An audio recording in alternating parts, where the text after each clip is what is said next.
माएँ दवाइयों से कब ठीक होती हैं। एक फिक्र अंगेज तहरीर। हाई स्ट्रीट साहिवाल पर मोटरसाइकिल को पंचर लगवाते हुए मैं फैसला कर चुका था कि इस हफ्ते भी अपने घर वापस कबीरवाला ना ही जाऊं तो बेहतर है। देर तो वैसे भी हो चुकी थी और जहां पिछले 3 हफ्ते गुजर गए हैं, ये भी गुजार ही लूं तो गर्मियों की छुट्टियों में एक ही बार चला जाऊंगा। इसी सोचो विचार में रोड पर खड़े मैंने 15-16 साल के एक नौजवान को अपनी तरफ मुतवज्जे पाया। वो अजीब सवालिया नजरों से मेरी जानिब देख रहा था, जैसे कोई बात करना चाह रहा हो, लेकिन रश की वजह से नहीं कर पा रहा था। जब पंचर लग गया तो मैंने दुकानदार को 100 रुपए का नोट दिया। उसने 20 रुपए काट कर बाकी मुझे वापस कर दिए।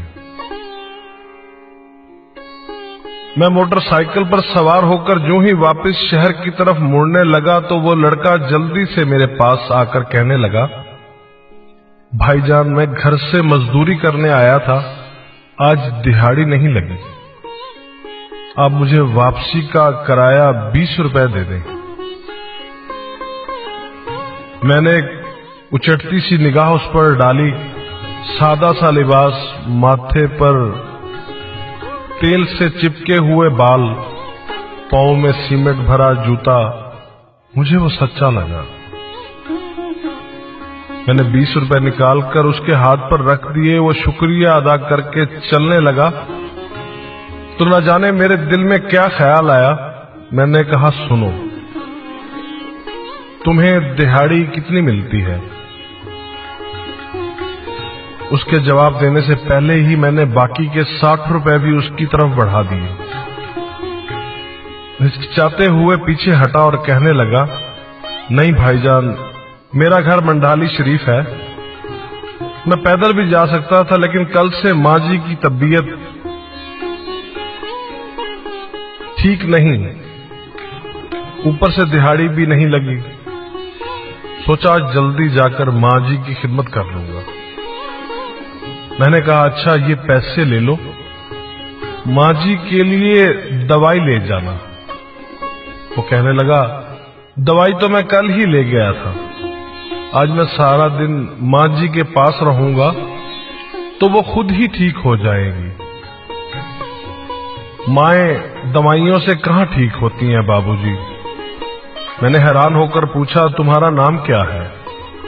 इतने में उसकी बस भी आ गई। वो बस के गेट में लपक कर चढ़ गया और मेरी तरफ मुस्कुराते हुए जोर से बोला, गुल्लू गुल्लू।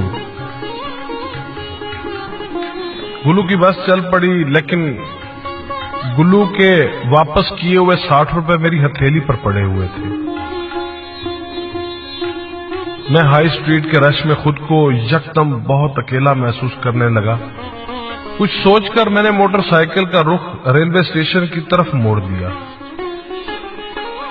मोटरसाइकिल को स्टैंड पर खड़ा करके टोकन लिया। टिकट घर से 50 रुपए में खानेवाल का टिकट लेकर गाड़ी के इंतजार में बेंच पर बैठ गया। कब गाड़ी आई, कैसे मैं सवार हुआ, कुछ खबर नहीं। खानेवाल स्टेशन पर उतर के फाटक से कबीरवाला की वैन पर सवार हुआ।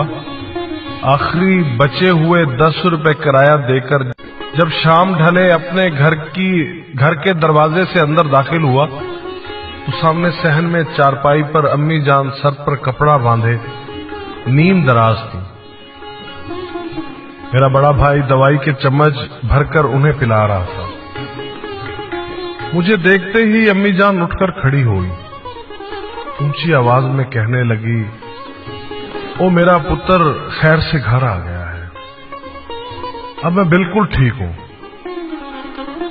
मैं आंखों में आंसू भरते हुए दौड़कर उनके सीने से जा लगा।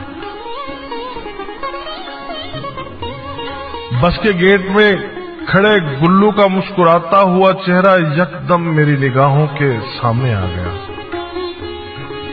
और मैं समझ गया कि उसने मुझे 60 रुपए वापस क्यों किए थे।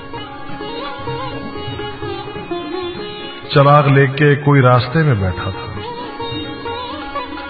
मुझे सफर में जहां रात होने वाली थी